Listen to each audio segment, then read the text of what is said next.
So, hello everyone. I hope all of you are doing well. Today we are here with our current affair session, that is current affair of 21st and 22nd of October. For reference, you can use DrishtiIAS website.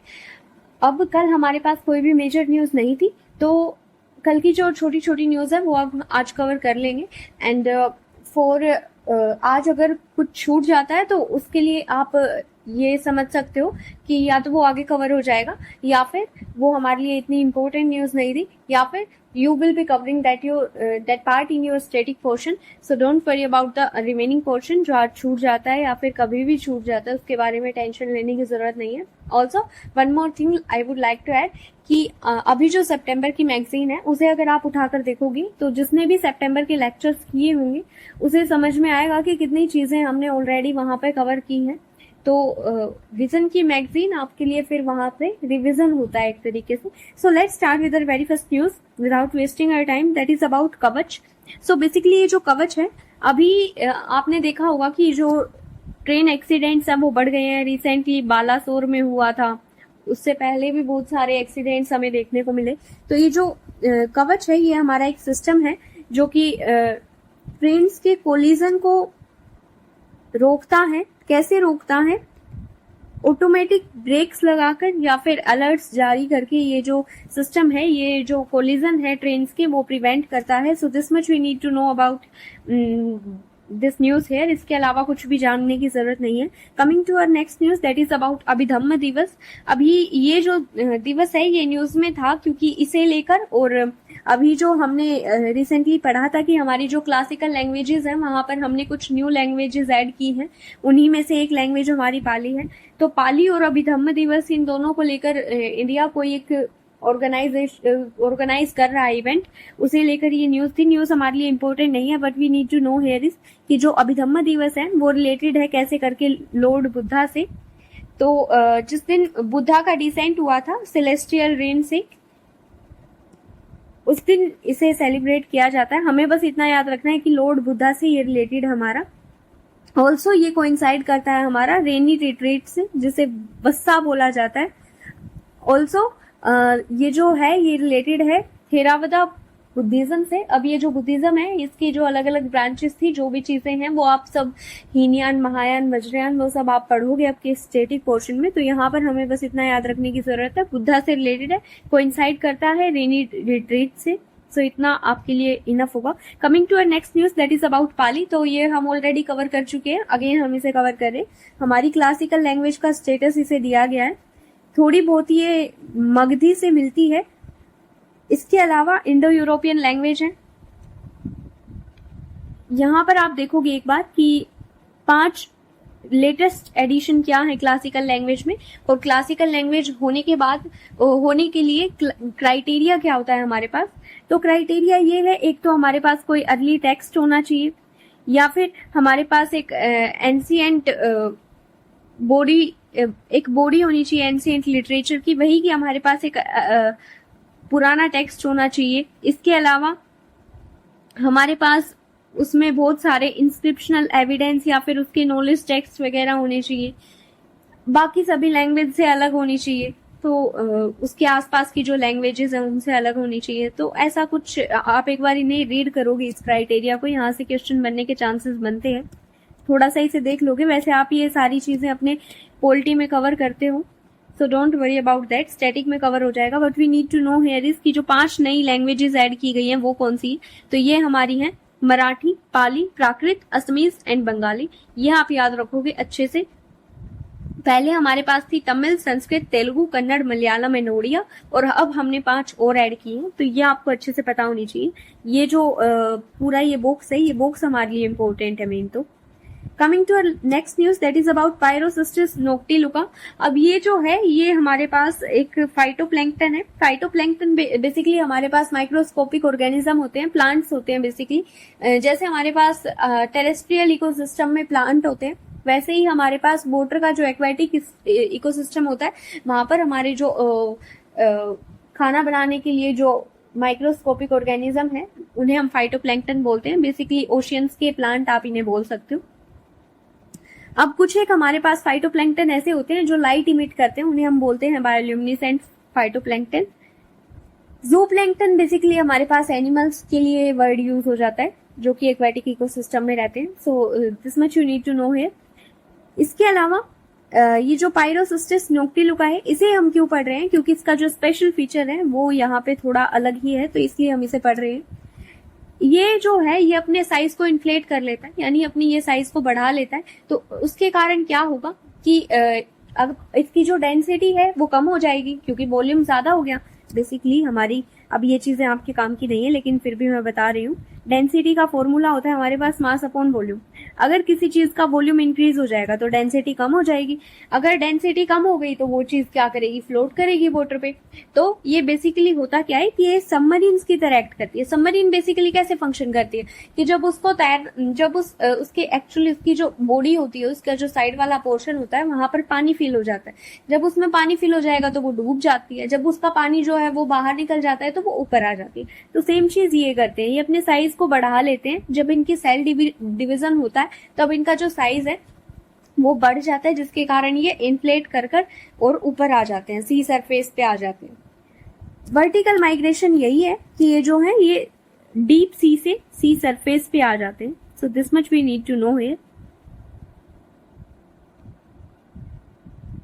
Coming to our next news that is about monkey pox. Already हम cover कर चुके हैं, यहाँ पे हम केवल revise कर रहे हैं। जूनोटिक डिजीज हमारा दैट इज एनिमल से ह्यूमन में ट्रांसफर होता है। फीवर देखने को मिलता है, हेडेक देखने को मिलता है, रैशेज वगैरह हो जाते हैं। वायरल डिजीज है, डीएनए वायरस से होता है। डीएनए वायरस से जो भी होते हैं हम उन्हें हम क्या बोलते हैं? एडेनो वायरस बोलते हैं। इसके अलावा डायग्नोसिस के लिए जो है ये हमारे पास एक टेस्ट आया है दैट इज एलिनिटी MPXV ऐसे, अब ये देख लो जो भी है। ये जो है मंकी पॉक्स वायरस के लिए जो हमारा ये टेस्ट है, इसे WHO ने अप्रूव किया है। So this much we need to know about monkey pox है। इसके अलावा वैक्सीन हमारे पास अवेलेबल है इसके लिए। Coming to our next news that is about Malawi and मोरिशियानिया।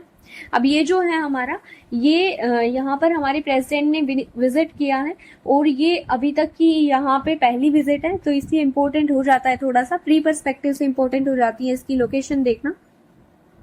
मोरिशानिया में जो हमारी लोग रहते हैं उन्हें हम बोलते हैं बर्बर एंड मूर्स, तो ये हमारे वहां पर रहते हैं। इसके अलावा मालवी जो है वो हमारी लैंडलॉक्ड कंट्री है, ये आप याद रखोगे। पहले इसका जो नाम था वो न्यासा लैंड था, वो इतना इम्पोर्टेंट नहीं है, लैंडलॉक्ड कंट्री है, तो इसलिए मैप हमारी इम्पोर्टेंट हो जाता है।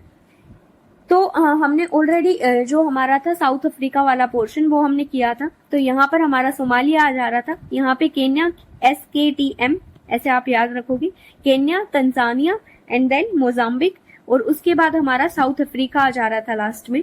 तो इधर आप देखोगे तंजानिया की, और इधर आ जाता है हमारा मालवी, और उसके बाद इधर हमारा बॉर्डर लगता है जाम्बिया से, देन जिम्बाब्वे से, एंड इधर हमारा आ जाता है मोजाम्बिक तंजानिया के नीचे।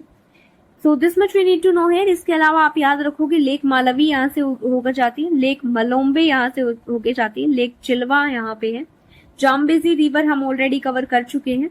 ये सब चीजें आप याद रखोगे, क्योंकि एक ये शीरे रिवर भी देख लेना, क्योंकि UPSC को आदत है कि वो लेक्स में बड़े इंटरेस्टेड रहते हैं। लेक का नाम दे देंगे मैच दी फॉलोइंग में, so be very careful with that. Coming to Mauritania, अब ये जो है ये हमारा सहारा डेजर्ट का जो हमने रीजन किया था वहां पर हमारा पड़ता है। तो इधर आप देखोगे माली है, इसके बॉर्डर बेसिकली आप याद रखोगे कहाँ किसके साथ रखता है। इधर अटलांटिक ओशियन का कोस्ट हमारा लगता है, देन इधर हमारा आ जाता है Algeria, and then Morocco, then Western Sahara, and then इधर सेनेगल। तो आप इसे याद रखोगे एंटी क्लॉकवाइज या क्लॉकवाइज कैसे भी, एक्चुअली इसे देखोगे तो थोड़ा सा याद रहेगा। एक चीज let me make you so ये हमने पहले भी कवर किया था, और कैसे याद करना था वो हमने देखा था। ऊपर वाले जो ये हमारे हैं अफ्रीका की मेडिटेरेनियन सी के साथ जो लगते हैं, इसके लिए हमने कोड बनाया था metal, that is Morocco, Algeria, Tunisia, Libya and Egypt. उसके बाद नीचे इनके बिल्कुल आप देखते जाओगे, मोरक्को के नीचे हमारा वेस्टर्न सहारा मोरिशानिया पड़ता है, अल्जीरिया के नीचे हमारा माली आ जाएगा। तो इसके नीचे कौन है ये ऐसे आप याद करते चलोगे। लीबिया के नीचे हमारा नाइगर और चाड आ जाता है, इजिप्ट के नीचे सूडान आ जाता है, देन इधर हमने देख लिया सोमालिया, केन्या, तंजानिया, मोजाम्बिक, और इधर हमारा मालवी, देन जाम्बिया और जिम्बाब्वे। तो ऐसे आप याद रखोगे। इधर हमने बोट्सवाना कवर किया था, बोट्सवाना के ऊपर हमारा जिम्बाब्वे पड़ता है। जाम्बिया में हमने देखी हमारी Zambezi river. So this much we need to remember here. Coming back to our news, next news that is about funga taxonomic kingdom. अब जो है चिले और यूके ने ये एक लेकर आए initiative that is pledge for fungal conservation.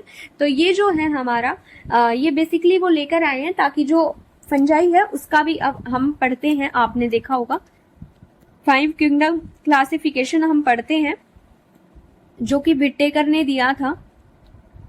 जिन्होंने बायो पढ़ी है उन्हें पता होगा, एक्चुअली पता तो सबको होना चाहिए, लेकिन ठीक है। तो वहां पर हम ऑलरेडी वैसे फंजाई कवर करते हैं, लेकिन यहाँ पर हम क्या देख रहे हैं कि जो ये बेसिकली ये बात कर रहे हैं कि कंजर्वेशन की जब हम बात करते हैं तो वहां पर भी हम जो फंगस है हमारी उसको एक अलग किंगडम बनाए हम। तो वहां पर हम इसे लेकर आए। 3F इनिशिएटिव यही है। यहाँ पर हम तीनों की बात करें, flora, fauna and funga. So this much we need to know here. इसके अलावा फंगस के बारे में हमें पता है कि इसकी जो वॉल होती है वो काइटिन की होती है, यूकैरियोटिक होती है, दैट इसका जो न्यूक्लियस है वो न्यूक्लियर मेम्ब्रेन से सराउंडेड होता है। हेट्रोट्रोफिक होती है, दैट इज सेप्रोट्रोफिक न्यूट्रिशन ये फॉलो करते हैं कि जो डेड और डिकेइंग एनिमल्स होते हैं, डेड और डिकेइंग मैटर होता है उसके ऊपर ये फीड करते हैं, डेड मैटर पर फीड करते हैं ये। So this much we need to know here. Coming to our next news that is about security related expenditure scheme. अब ये जो स्कीम है हमारी बेसिकली ये लेफ्ट विंग एक्सट्रीमिज्म वाले एरियाज में हमें देखने को मिलती है। नक्सलिज्म बेसिकली क्या है? नक्सलिज्म को आप ऐसे समझ सकते हो, नक्सलिज्म या माओइज्म भी इसे ही बोलते हैं और लेफ्ट विंग एक्सट्रीमिज्म भी इसे ही बोलते हैं। तो बेसिकली हुआ क्या कि जो ये हमारे नक्सलाइट्स होते हैं, ये क्या करते हैं, इनकी जो आइडियोलॉजी होती है वो ये होती है कि इन्हें क्या करना है, इन्हें जो माओइस्ट आइडियोलॉजी है उसे क्या करना है, उसे एस्टेब्लिश करना है। और उसे एस्टेब्लिश करने के लिए ये क्या करते हैं, ये किसी भी हद तक जाएंगे, बेशक इन्हें वायलेंस करना पड़े, ये उसकी भी हेल्प लेंगे। तो this much we need to know about this here. ये आप सिक्योरिटी में अच्छे से कवर करोगे, ज्यादा डिटेल में नहीं जा रहे हैं इधर। Coming to our next news that is about child betrothal. अब ये जो है बेट्रोथल, इसका मतलब समझ लो पहले होता क्या है कि जो चाइल्ड मैरिज की जाती है, एक्चुअली होता क्या है, चाइल्ड मैरिज नहीं, इसे आप ऐसे समझो कि हुआ क्या कि बचपन में बच्चों का रिश्ता तय कर दिया, जब बड़े होंगे उन्हीं के साथ उनकी शादी होगी। तो होगा क्या, उनके जो राइट है वो क्या हो रहे हैं, वो इग्नोर हो रहे हैं कि बेसिकली उनका जो राइट था कि वो अपना पार्टनर खुद चूज करे, वो तो नहीं रहा ना उनके पास। तो स्पेशली लड़कियों के साथ ये चीज हो रही है। तो उसे लेकर ये चीज न्यूज में थी। तो ये एक्सप्लिसिटली प्रोहिबिटेड नहीं है हमारे चाइल्ड मैरिज एक्ट में, तो prohibition of child marriage act में, ये हमें याद रखना है। इसके अलावा यहाँ पर एक चीज मेंशन थी, मैंने यहाँ पर नोट डाउन कर ली, that is convention of elimination of Convention for Elimination of all kind of discrimination against women। यानी वुमेन के अगेंस्ट जितने भी डिस्क्रिमिनेशन हो रहे हैं उन्हें एलिमिनेट करने के लिए ये जो इंटरनेशनल ट्रीटी है इसे हम सेडो बोलते हैं। इंडिया ने इसे रेटिफाई भी किया है और इसे साइन भी किया है। So this much we need to know है। Coming to our next news that is about global hunger index. ये रिलीज किया है कंसर्न वर्ल्ड वाइड और वर्ल्ड हंगर लाइफ ने, ये हमें पता होना चाहिए। इसके अलावा इसका जो इसके जो इंडिकेटर हैं वो आप रैंक इंडिया की 105 है out of 127, serious hunger crisis है देखने को मिला है। ये यहाँ पर आप याद रखोगे, प्री और मेंस दोनों पर्सपेक्टिव से इंपॉर्टेंट हो जाता है। तो यहाँ पर हमें देखना क्या है कि जो अंडर नरिशमेंट है, पहली बात तो इसके 4 इंडिकेटर हैं हमारे पास, किसका कितना कंट्रीब्यूशन है वो भी आप याद रखोगे। अंडर नरिशमेंट है हमारे पास, देन चाइल्ड स्टंटिंग है, दैट इज हाइट जो है वो बच्चों की कम रह जाती है, चाइल्ड वेस्टिंग है, इसके अलावा चाइल्ड मोर्टेलिटी है। तो ये 4 इंडिकेटर्स है हमारे पास। जो चाइल्ड स्टंटिंग है ये 1/6 है, चाइल्ड वेस्टिंग है, ये भी 1/6 है, बाकी दोनों हमारे पास 1/3 है। इतना इनका कंट्रीब्यूशन हम लेते हैं। So this much we need to know है। 0 से 100 के बीच में जो इसका स्केल होता है वो किया जाता है। 0 का मतलब है कि कोई भी हंगर नहीं है, 100 का मतलब है कि हंगर है, बहुत ज्यादा है। So this much we need to know है। इसके अलावा आई डोंट थिंक कि कुछ याद रखने की जरूरत है। जो वेस्टेड चिल्ड्रन है वो हाईएस्ट है इंडिया में globally. So this much we need to know है। चाइल्ड वेस्टिंग दैट इज कि चाइल्ड वेस्टिंग का जो रेशियो है इंडिया में वो सबसे ज्यादा देखने को मिला है। Coming to last news that is about, या this is the last one. Coming to last news that is about ageing population. तो जो पॉपुलेशन है ये बेसिकली बोला गया है कि जो हमारे सदर्न स्टेट्स हैं वहां पर जो है पॉपुलेशन जो है ओल्ड एज पॉपुलेशन वो इंक्रीज कर रही है। बेसिकली वर्ल्ड बैंक ने हमारा बोला भी था कि जो 47% है वो हमारी 2023 में होगी हमारी जो एजिंग पॉपुलेशन है। और जो dependency ratio, basically dependency ratio, उसमें बच्चे भी आ जाएंगे ना फिर। तो जो डिपेंडेंसी रेशियो है वो एक्सपेक्ट किया गया है कि वो आगे बढ़ेगा।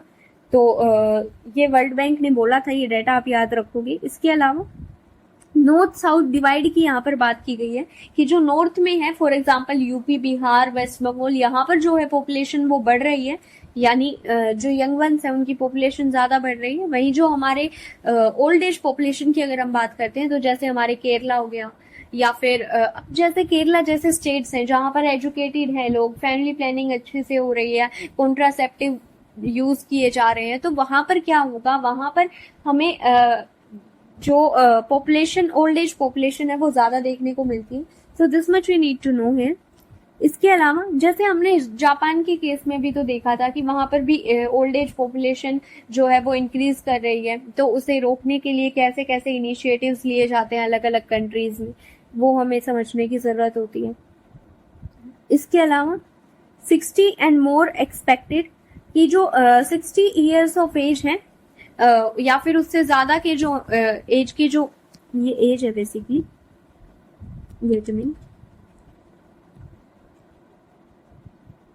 कि जो 60 ईयर या उससे ज्यादा की एज के जो लोग हैं वो 10 करोड़ थे इन 2011 एंड एक्सपेक्टेड है कि 23 CR पे पहुंच जाएंगे इन 2036। ये आप याद रखोगे। बेसिकली यहाँ पर 10 टाइम से भी ज्यादा डबल से भी ज्यादा हमें देखने को मिल रहा है इंक्रीज।